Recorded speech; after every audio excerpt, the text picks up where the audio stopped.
I grew up in a small rural town where the most exciting thing to happen was the occasional county fair or a school football game. My parents bought a modest 2-story house when I was 7, and for as long as I can remember, the woods behind our backyard felt like another world entirely. The first time I stepped into those trees, I was holding my father's hand. He told me that the woods stretched for miles in every direction, that some parts were so thick with undergrowth you could lose yourself in minutes if you weren't careful.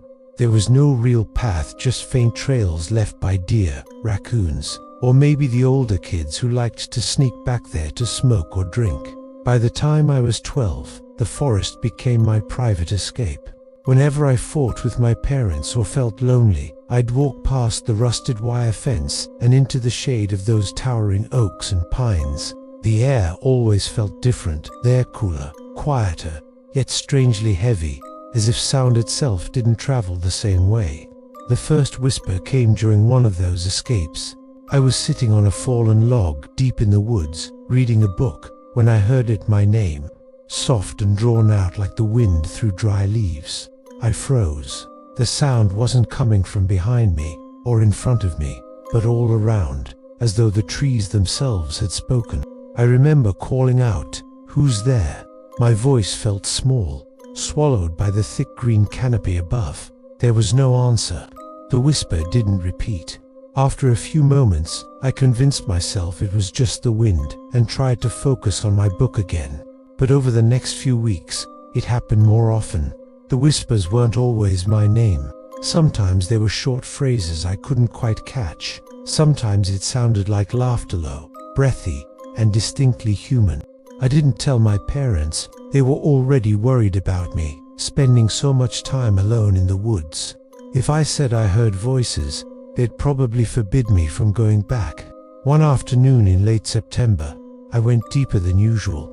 The air was crisp, and the forest smelled like wet earth and pine needles. I followed a deer trail until the trees grew so dense I had to duck under branches to keep going. That's when I stumbled upon something strange, a perfectly circular clearing. No undergrowth, no leaves, just bare dirt in a ring about 20 feet across. I stood in the middle and listened. The forest around me was completely silent. No birds, no rustling leaves, no distant hum of cars from the road. Then, the whispers began, again clearer than ever.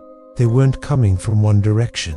They came from every tree surrounding the clearing, speaking over one another in a strange, hushed chorus. I could make out fragments now. Stay, listen, don't tell. I don't know how long I stood there, frozen. My heart pounded so hard it hurt. Finally, I ran. I didn't stop until I burst through the fence into my backyard, gasping for air. That night, I dreamed about the clearing. In the dream, the trees leaned inward, their branches stretching like fingers, their trunks bending unnaturally close to me. They whispered louder, their words twisting into something that felt like commands. When I woke up, I could still hear them faintly, even though I was in my bed. Over the next month, I tried to avoid the woods, but the whispers didn't stop. Sometimes I'd hear them when I was brushing my teeth or doing homework. They seemed to be inside my head, just loud enough to unsettle me. Then, in early October, I found something on my windowsill. It was a pine cone, perfectly symmetrical, but covered in a thin layer of damp soil. There were no trees close enough to my window for one to fall naturally. I threw it away. The next night, there was another one. I knew, deep down, that they wanted me back in the clearing. One Saturday, I gave in. I walked into the forest, through the trails, past the fallen log, and toward that strange ring of dirt. It was exactly as I remembered it, but now there were shapes etched into the ground, symbols I didn't recognize. They looked carved, not drawn, and the dirt around them was wet and dark, as if freshly dug.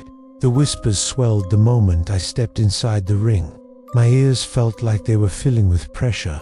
I covered them with my hands, but the sound was still there, vibrating in my bones. I heard my name again, over and over, from different voices, men, women, even children. Then, one voice cut through the rest. It was deep, slow, and commanding. "Kneel." I didn't want to obey, but my knees buckled without my consent. The dirt was cold and damp beneath me. The trees loomed taller, their bark twisting into grotesque shapes that almost looked like faces. "Kneel," the voice repeated. "Listen." I felt something touch the back of my neck, light at first, like a breeze, then firmer, like a hand pressing down. I was too scared to move. The whispers merged into a single hum, low and resonant, making the ground beneath me tremble. When it stopped, I was alone in the silence again. The pressure on my neck was gone, but when I stood, I noticed something horrifying.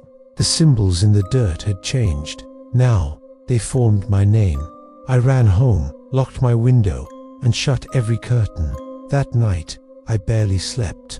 When I did drift off, I dreamed of the trees again. Only this time, they weren't just leaning in, they were walking, their roots pulling free from the soil, their branches reaching for me. Over the next week, things got worse. I'd hear the whispers in broad daylight, even when I was at school. My teachers' voices would fade, replaced by that same deep, commanding tone telling me to come back. One evening, my dad asked if I'd been back in the woods. I lied and said no. He stared at me for a long moment, then told me he used to hear things out there too, when he was my age. He said his father warned him never to go past the deer trails. I asked why. He just shook his head and said, "Some places aren't meant for us." I should have listened. The final night came in mid-October. The moon was full, casting silver light over the trees. I woke to find my bedroom window wide open. On the sill was another pinnacle, but this one was dripping with something dark. It smelled like blood. I don't remember deciding to go outside, but I was walking barefoot toward the woods before I realized what I was doing. The whispers were deafening now, pulling me forward like a current. I reached the clearing. The symbols were glowing faintly, casting sickly light on the surrounding trees. Shadows moved among the trunks, tall and thin, bending in impossible ways. The deep voice spoke again. "You came." The ground trembled beneath me. From the shadows, shapes began to emerge, not people, but things that wore the outline of people.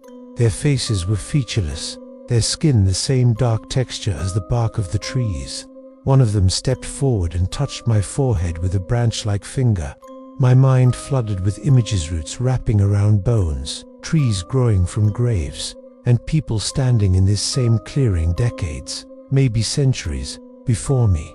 They had been here long before the town, long before my house. "You are ours now," the voice said.